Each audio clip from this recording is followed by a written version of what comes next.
제자가 그 선생보다 또는 종이 그 상전보다 높지 못하나니 제자가 그 선생 같고 종이 그 상전 같으면 족하도다. 집주인을 바알세불이라 하였거든 하물며 그 집 사람들이랴. 그런즉 그들을 두려워하지 말라. 감추인 것이 드러나지 않을 것이 없고 숨은 것이 알려지지 않을 것이 없느니라.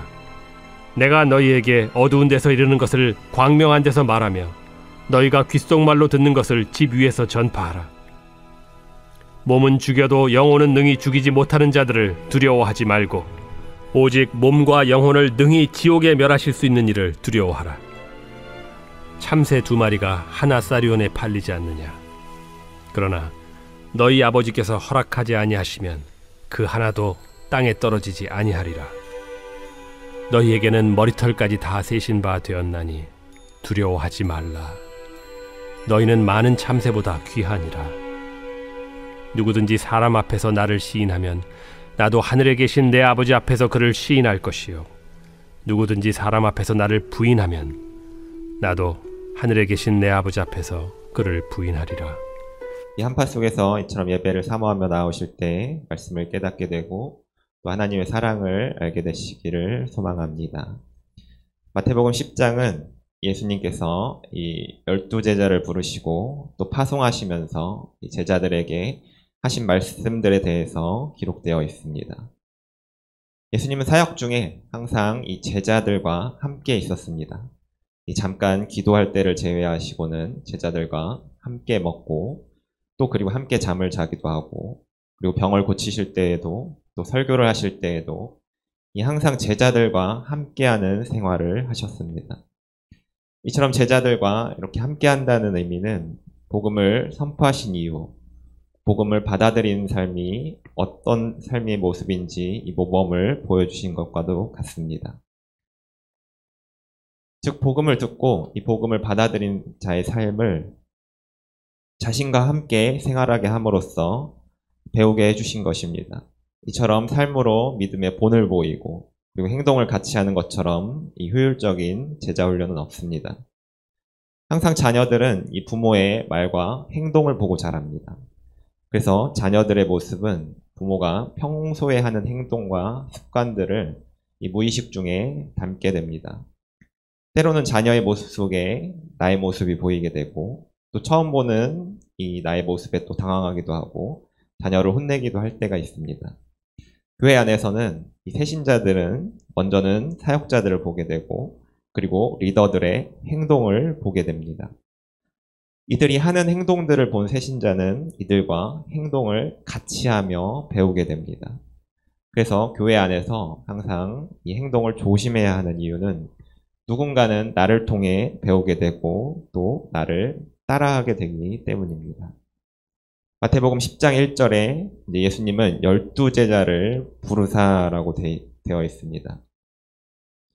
즉 제자들을 부르셨다고 하는 것은 이때에도 예수님의 제자라고 하는 수많은 사람들이 있었습니다. 즉 예수님을 계속해서 따라다니던 사람들 중에서 이 특별하게 이 12제자를 선별해서 부르신 것입니다. 그리고 이들에게 실제로 복음을 전하고 또 귀신을 쫓아내고 또 병을 고치는 권능을 주시고 이제 파송을 보내고 계십니다. 그러면서 이들을 12사도라고 하는 즉 이들의 사명을 드러내고 있습니다. 마태복음 10장의 구조는 이제 5절부터 15절까지는 이제 복음 전파를 어떻게 해야 하는지를 말씀해 주시고 있고 그리고 16절부터 23절까지는 복음을 전한 이후에 제자들이 어떤 상황에 처할 것인지에 대해 말씀해 주시고 그리고 바로 오늘의 본문인 24절부터 33절까지는 그럼에도 누구를 바라봐야 하는지에 대해서 얘기해 주시고 그리고 34절부터 누구보다 더 하나님을 사랑해야 할 것과 또 어떤 사람이 복음을 전했을 때 어떤 사람이 상을 받는지에 관해서 말씀하신 이후에 이제 11장에선 다른 곳으로 떠나시는 모습으로 마무리가 되고 있습니다. 자, 이제 본문을 보면 이제 앞서서 많은 핍박을 받을 것을 말씀하신 예수님은 이제 복음을 선포하면서 받을 고난을 당연한 것이라고 말씀하십니다. 24절에 제자가 그 선생, 종이 그 상전이라는 표현은 이 팔레스타인 유대인들에게는 익숙한 격언이고 이 당시 제자들은 종과 같이 여겼습니다. 즉 제자들은 유대인 선생 랍비의 종이었으며 또 랍비는 자기를 따르는 자들의 이 주와 같았습니다.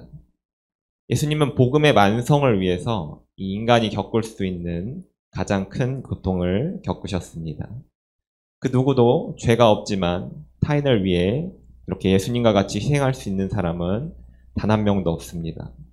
예수님은 본인도 이와 같이 고난을 당하고 죽기까지 할 텐데 나를 따르는 너희들도 이처럼 고난에 동참해야 함을 말씀하고 계신 것입니다. 더 나아가 사람들은 예수님을 귀신들의 왕인 바알세불이라고까지 합니다. 이 본문은 이 마태복음 12장에 나옵니다. 근데 시간 순서상 보면 12장이 먼저 있는 사건이고 10장이 이후에 일어난 이야기입니다.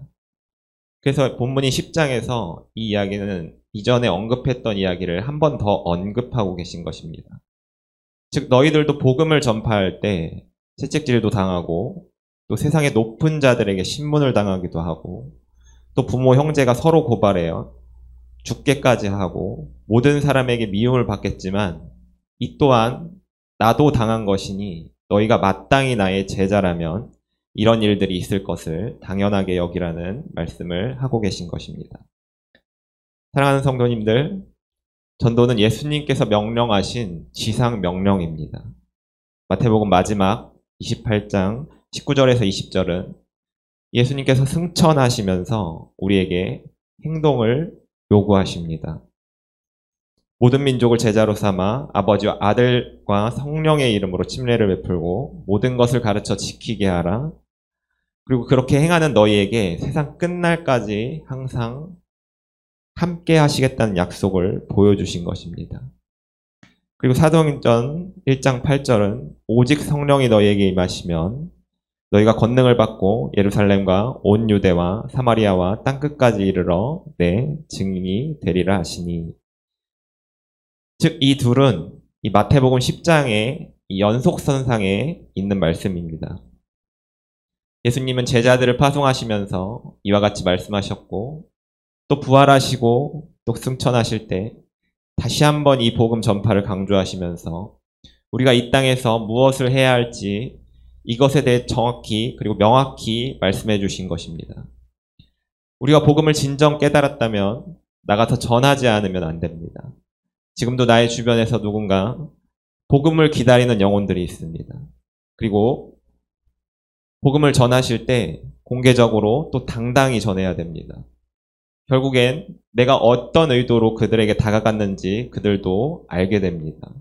그렇게 복음을 구걸하듯이 전하는 것이 아니라 당당하게 지금 내가 당신에게 이 세상에 줄 수 있는 가장 좋은 것을 그리고 정말 가장 좋은 것을 주고 있다고 정말 당신은 내게 고마워해야 한다고 죄 속에서 영원한 죽음에 있어야 하지만 지금 당신 예수님을 믿고 시인한다면 정말 그럴 필요가 없다고 하나님 나라에서 예수님과 함께 있을 수가 있다고 내가 복음을 전달했을 때 전달받은 사람이 나에게 어떤 반응을 보여도 주눅들지 말고 또 어떤 비난을 하더라도 움츠러들지 않고 더 당당해야 합니다.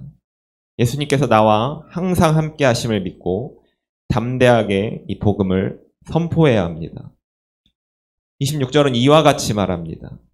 그런즉 그들을 두려워하지 말라. 감추인 것이 드러나지 않을 것이 없고 숨은 것이 알려지지 않을 것이 없느니라. 내 안에 복음이 있다면 이제 두려워하지 마시고 나아가십시오. 복음만이 진리이며 생명이라는 사실을 이제 모두가 깨닫는 날이 오게 될 것입니다. 우리 그리스도인은 바로 이 날을 꿈꾸며 나아가는 사람들입니다.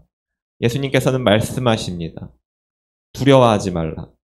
이미 예수님께서 이 모든 고난을 이겨내고 승리하셨습니다.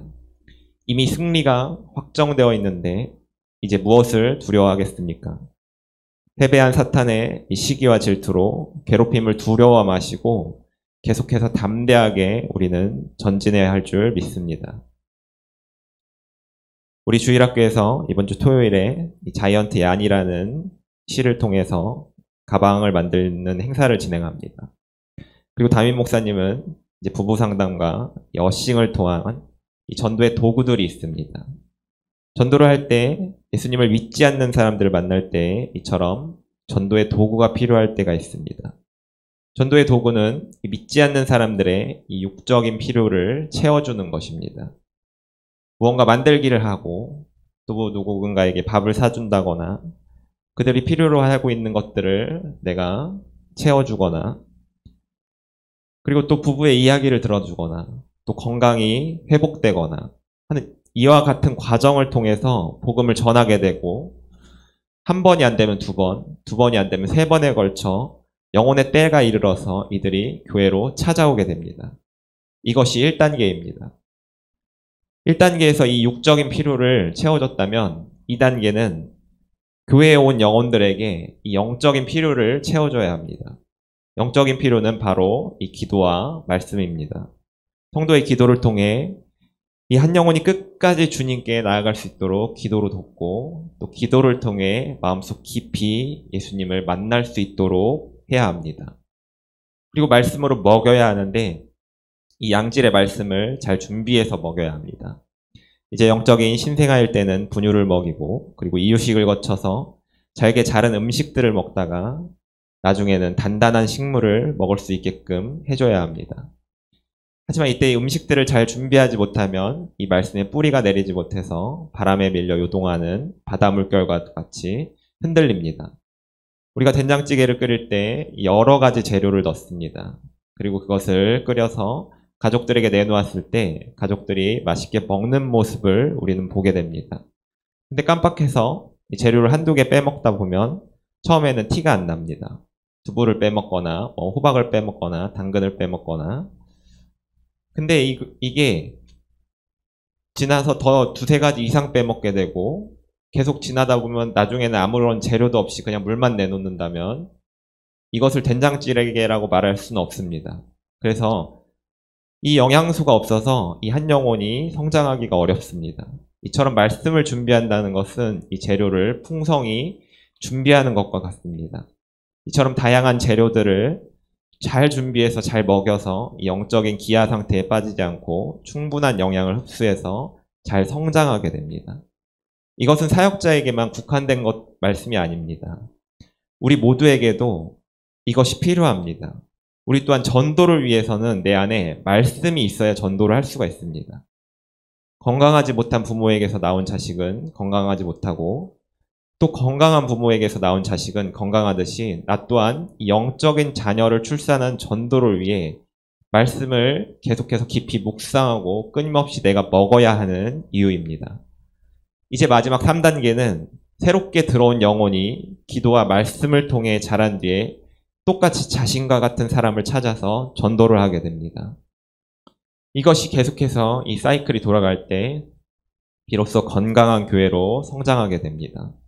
이 고인물은 썩기 마련입니다.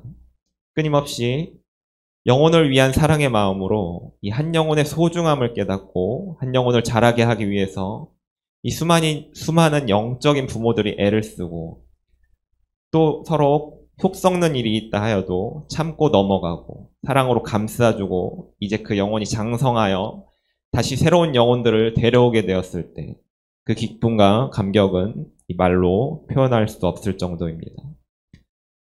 이것이 바로 예수님께서 우리에게 맡기신 사역입니다.